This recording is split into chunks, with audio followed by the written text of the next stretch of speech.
Hai teman-teman, apa kabar semuanya? Semoga semua dalam keadaan sehat selalu. Kali ini kita akan membahas sebuah film bertema hacker yang sangat seru untuk disimak. Film ini berjudul Takeover yang rilis pada tahun 2022. Tanpa berlama-lama lagi langsung saja kita masuk ke dalam ceritanya. Di pangkalan militer Angkatan Udara milik Belanda, sebuah mobil nampak memasuki area dengan penjagaan ketat di tempat itu dan diketahui pria yang ada di dalamnya adalah Buddy Bestcode. Dia ini merupakan hacker senior yang sedang dimintai tolong untuk membantu mengatasi masalah peretasan yang sedang dialami militer di sana. 5, 4. Di mana pada setiap hari Rabu tepatnya jam 3 sore semua komputer di pangkalan militer itu lumpuh seketika. Dan benar saja, tepat pada pukul 3 sore saat itu juga satu persatu komputer di sana mati, dengan menyisakan simbol acungan jari tengah sebagai ciri khas dari sang peretas. Seolah menegaskan bahwa lumpuhnya sistem di pangkalan militer itu memang benar terjadi karena ulah hacker. Dengan menggunakan alat tempur pribadinya, Buddy ternyata bisa dengan mudah mendeteksi sosok hacker yang telah meretas sistem di pangkalan militer itu. Bahkan ia pun dapat melacak keberadaan lokasi dari hacker tersebut dengan begitu lihainya. Tanpa membuang waktu, Buddy dan sejumlah anggota polisi pun lantas mendatangi tempat tersebut. Dan alangkah mengagetkan, ternyata sosok hacker yang selama ini selalu berhasil melumpuhkan sistem komputer di pangkalan militer itu adalah seorang anak perempuan yang sangat jenius. Anak perempuan yang diketahui bernama Mel Bendison mengungkapkan bahwa bisingnya suara pesawat jet telah mengusir banyak anjing laut di pesisir pantai. Dan hal itulah yang menjadi satu-satunya alasan Mel melakukan aksi peretasannya. Mendengar pengakuan tersebut, Buddy pun seolah tak percaya. Jika anak berusia 16 tahun sudah bisa meretas sistem di pangkalan militer. Bahkan motif aksinya itu pun terbilang cukup unik dan tak pernah ia temukan sebelumnya. Percakapan di antara keduanya pun lalu berakhir dan mereka kini nampak mulai lebih akrab satu sama lain. Singkat cerita 10 tahun pun berlalu dan kini Mel telah beranjak dewasa. Ia terlihat sedang mendatangi salah satu perusahaan bernama Retromax, perusahaan transportasi yang kini sedang mengembangkan proyek bus terbaru mereka. Tak seperti bus pada umumnya, bus yang satu ini telah dibekali dengan banyak piranti canggih, termasuk pemindai wajah yang diyakini akan memberikan keamanan dan perlindungan kepada para penumpang dan investor di proyek tersebut. Di tempat itu kedatangan Mel disambut dengan baik oleh Linde yang merupakan CEO dari perusahaan Retromax. Mel pun akan melakukan pemeriksaan pirati lunak sebagai tahap akhir sebelum akhirnya sertifikasi Eropa diberikan pada bus tersebut. Dari dalam ruang server, Mel mulai melakukan pengecekan terhadap seluruh sistem dari bus Wakemudi untuk memastikan layak atau tidaknya bus tersebut mendapat sertifikasi layak jalan menurut standar di Eropa. Mel juga nampaknya tidak bekerja sendirian. Ia ternyata juga turut mengajak serta salah seorang temannya untuk melakukan pengecekan ulang dari tempat yang terpisah. Anehnya dalam pengecekan tersebut Mel malah mendapati adanya kejanggalan, di mana terdapat sebuah saluran yang digunakan untuk memindahkan data dari Retromax. Ia yang menyadari saluran tidak jelas semacam itu sontak merasa ada sesuatu yang tak beres, dan mungkin saja bisa mengancam Retromax. Karena alasan itulah maka Mel kemudian memasang virus Trojan yang digunakannya untuk memblokir arus data yang dilakukan oleh pihak tak bertanggung jawab di luar sana. Di waktu yang sama akses yang dilakukan ternyata telah membuat sekelompok orang mulai dibuat panik. Mereka terlihat sangat kerepotan ketika tiba-tiba saluran yang menghubungkannya dengan Retromax telah terblokir. Bersamaan dengan munculnya gambar acungan jari tengah yang selama ini selalu digunakan Mel sebagai signaturnya. Tak ingin pusing memikirkan kendala yang dihadapinya tadi, Mel lalu menemui teman pria untuk memulai kencan pertama mereka. Pria yang memperkenalkan dirinya sebagai Thomas ternyata merupakan sosok yang dijodohkan oleh teman Mel sebelumnya. Namun tampaknya pria itu bukanlah tipe yang diinginkan oleh Mel. Alhasil ia pun meninggalkan Thomas begitu saja ketika mereka baru akan melangsungkan makan malam bersama. Di tempat tinggalnya Mel ternyata masih belum bisa meninggalkan kebiasaan lamanya. Ia masih kerap melakukan aksi peretasan yang menjadi hobinya sejak kecil. Dan hal ini selalu dilakukannya bersama teman-teman sesama hackernya. Uniknya Mel dan dua teman hackernya yang bernama Jay dan Eugene ternyata tidak melakukan penetasan hanya karena iseng atau untuk mendapatkan keuntungan sendiri, melainkan bak pahlawan di dunia maya. Mereka melakukan aksi tersebut untuk kepentingan bersama dan untuk hal yang baik. Mereka salah satu perusahaan yang ditenggarai selalu membuang limbah beracun di sebuah sungai. Tidak hanya melakukan aksi peretasan saja. Mereka bahkan sampai mengosongkan isi dari kartu kredit dan dompet kripto dari perusahaan tersebut, lalu ditransfer ke badan amal. Setelah selesai dengan aksinya, Mel kemudian meninggalkan signature acungkan jari tengah di komputer targetnya, seperti yang biasa ia lakukan selama ini. Sama seperti yang sempat ia tunjukkan ketika meretas pangkalan militer di kala waktu kecil. Dalam lelapnya, Mel yang sempat tertidur usai melakukan aksi peretasannya tiba-tiba dibuat terkejut oleh bunyi alarm di tempat tinggalnya. Secara mengejutkan, ia yang mencoba mengintip kondisi di pintu depan rumahnya ternyata mendapati dua sosok pria misterius yang tengah membobol paksa pintu tersebut. Sialnya lagi, kedua pria itu ternyata juga membekali diri mereka dengan pistol dan tengah mengincar Mel. Menyadari dirinya dalam bahaya, Mel lantas berlari kabur menyelamatkan diri dari kejaran dua pria tadi. Namun Mel pada akhirnya bisa menghindar dari kedua pria tersebut.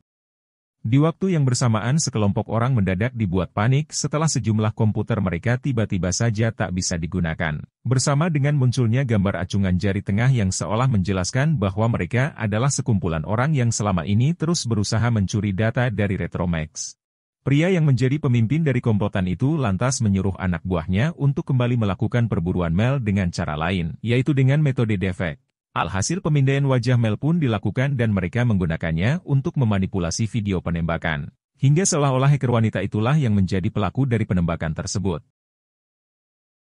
Merasa terancam, Mel lalu mendatangi kantor polisi, berniat untuk menceritakan pengalaman buruknya di malam tadi. Ia pun disambut baik oleh seorang detektif bernama Dress. Namun sayangnya aksi peretasan yang kerap dilakukan Mel selama ini jelas tak mungkin ia menceritakan begitu saja. Ia malah cenderung pasif dan terkesan enggan, menceritakan secara gamblang tentang masalah yang ingin diadukannya. Sialnya, Mel malah mendapati dua pria yang sempat memburunya tadi sedang sama-sama mendatangi kantor polisi. Bahkan mereka terlihat sangat akrab dengan petugas di sana. Kepanikan pun makin menjadi-jadi ketika Mel malah melihat adanya bukti peretasan yang sempat dilakukannya, sama seperti kertas-kertas yang sempat ia tempelkan di dinding rumahnya. Merasa dirinya terancam, Mel akhirnya menyelinap kabur keluar dari tempat tersebut. Dalam kondisi yang bingung dan tak memiliki tujuan, Mel lalu mendatangi Thomas dan mulai menghubungi Jay untuk menceritakan masalahnya. Namun ternyata hal itu tak bisa dilakukannya lama-lama, karena tiba-tiba saja dua pria misterius itu ternyata malah sudah berada di depan rumah Thomas. Keduanya bahkan tak ragu melepaskan tembakannya mengarah ke dalam rumah itu. Sontak Mel dan Thomas pun akhirnya memutuskan untuk kabur secepat mungkin. Tak berhenti sampai di situ, upaya kabur yang dilakukan Mel dan Thomas agaknya tidak akan mudah seperti yang mereka harapkan. Karena ternyata kini wajah Mel malah terpampang di banyak berita media dengan memuat video aksi penembakan yang dilakukannya. Namun Mel yang merasa tak pernah melakukan aksi penembakan itu sontak meyakini, jika video tersebut hanyalah hasil editan semata, yang dilakukan oleh sekelompok orang yang tengah memburunya dengan metode defect. Menyadari dirinya sedang menjadi incaran serius, Mel kembali menghubungi Jay dan Hugh untuk membahas tentang aksinya ketika berada di Retromax. Mel meyakini jika sosok yang memburunya saat ini adalah komplotan yang menjadi pelaku pencurian data di Retromax tempo hari. Mereka agaknya tak terima dengan aksi pemblokiran yang dilakukan Mel dengan virus Trojannya. Mendengar hal itu, Jay lalu menyarankan Mel agar meminta bantuan pada Buddy, hacker dengan level tingkat tinggi pada film ini. Di waktu yang sama, Grace bersama rekan polisinya kini terlihat mendatangi kantor Retromax untuk meminta keterangan dari Linde. Menariknya, gangguan yang sempat dialami Retromax saat pemeriksaan yang dilakukan Mel tempo hari ternyata hanya dianggap sebagai bug biasa dan hal itu telah disampaikan Linde pada perusahaan mitranya yang bernama Xiaoming. Perusahaan asal Tiongkok itulah yang selama ini berperan dalam mengendalikan sistem operasi dan perangkat lunak di Retromax. Kembali ke Mel. Ia yang masih dilanda kekhawatiran akan nasibnya tiba-tiba saja mendapat telepon dari seseorang yang asing baginya. Pria yang memperkenalkan dirinya sebagai Rogers dengan terang-terangan meminta Mel untuk segera menyerahkan file enkripsi dari program Trojan yang sempat ditanamkannya di server Retromax. Ia juga menjanjikan akan segera menyelesaikan masalah video penembakan Mel apabila hacker wanita itu mau menyerahkan enkripsinya. Dari sinilah terungkap bahwa Rogers merupakan pimpinan dari sindikat pencurian data yang sekaligus juga sosok yang telah menyuruh dua orang pria misterius untuk memburu Mel tempo hari. Roger juga sempat mengancam akan menghabisi Thomas. Hanya untuk membujuk Mel agar mau menyerahkan enkripsinya. Perdebatan antara Mel dan Thomas pun terjadi, mereka saling beradu argumen dengan Thomas yang mengkhawatirkan akan keselamatan nyawanya. Dan terus saja memaksa Mel untuk segera menuruti permintaan si Roger. Namun Mel tak mau melakukannya karena menurutnya, Shinker seperti Rogers tidak menjamin akan memenuhi janjinya, dan mungkin saja Mel ataupun Thomas akan tetap mereka habisi. Mel justru bersikeras untuk tidak menyerahkan enkripsinya. Melainkan akan memanfaatkan enkripsi tersebut sebagai satu-satunya jaminan keselamatan mereka. Sementara itu Dres kini mendapatkan temuan baru. Yang mengungkap bahwa ternyata korban aksi penembakan itu merupakan seorang tunawisma dan pecandu barang haram. Korban juga diketahui sempat beberapa kali tertangkap karena aksi pencurian. Mendapati fakta tersebut, detektif itu kini mencurigai adanya sosok di balik aksi pembunuhan tersebut. Di mana sosok itulah yang sempat mendandani korban dengan setelan jas yang rapi dan membuatkan identitas baru seolah korban selama ini berprofesi sebagai hacker. Berbekal lokasi yang diberikan Jay, Mel dan Thomas pun akhirnya berhasil sampai di tempat tersebut. Mereka pun perlahan mulai bisa mengobrol dengan sangat hangat. Termasuk membahas tentang masa lalu Mel. Hacker wanita itu menuturkan bahwa dulunya ia dan teman-teman lainnya selalu berseberangan dengan hacker jahat. Atau istilah untuk hacker jahat adalah seorang cracker. Mereka bahkan seringkali melumpuhkan hacker jahat sasaran mereka untuk mengambil kembali uang yang sudah dicuri lalu dikembalikan kepada pemiliknya. Aksi itu rupanya mereka lakukan semata sebagai upaya dalam menegakkan kebenaran. Bahkan tak jarang pula Mel dan teman-temannya melaporkan aksi peretasan para penjahat kepada polisi. Dan hacker baik melawan hacker jahat sudah lama terjadi pada masa lalu Mel.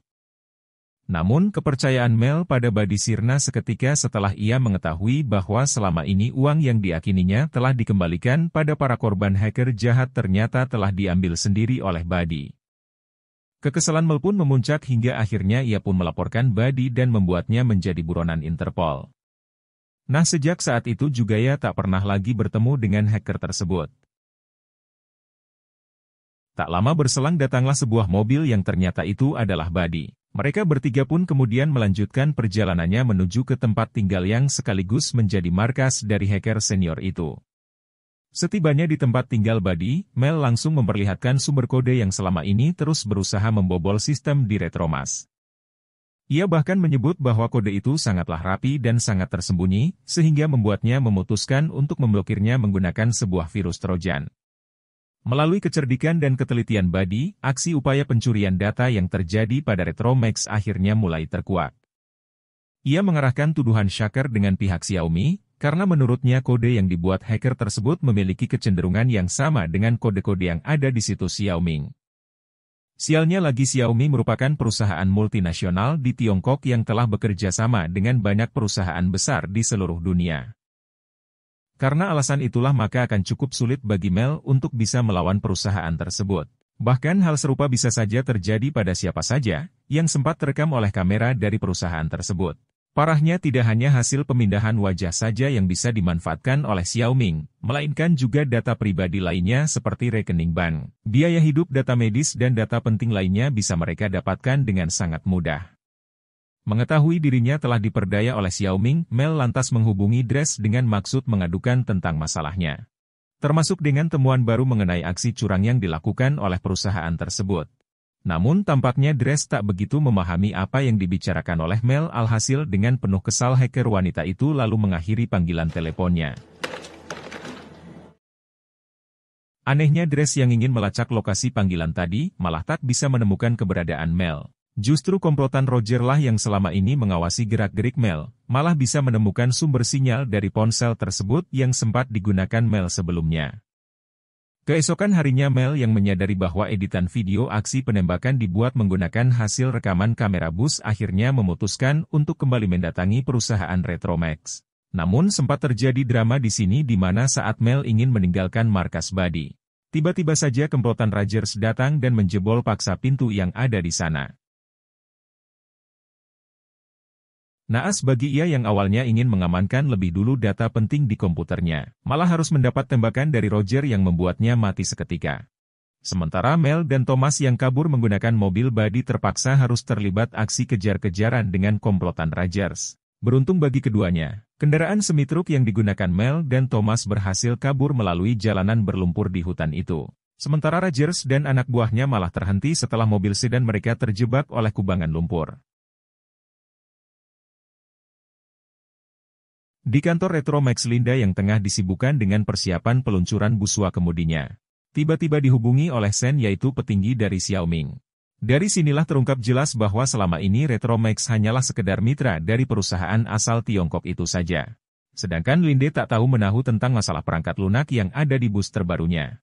Namun karena kedatangan berulang kali polisi ke kantornya, maka Linda pun kesal dan mempertanyakan lagi terkait keamanan dari buswa kemudi di Retromax. Termasuk dengan Mel yang diakininya terlibat dalam masalah kali ini. Bukannya mendapat kejelasan dari Sen, Rogers yang tiba-tiba masuk dalam panggilan video itu seketika mengancam Linde untuk tetap melakukan pekerjaannya, dengan meluncurkan bus Retromax di hari itu. Rogers bahkan mengancam keselamatan Linde jika tak mau bekerja sama dengan Xiaoming.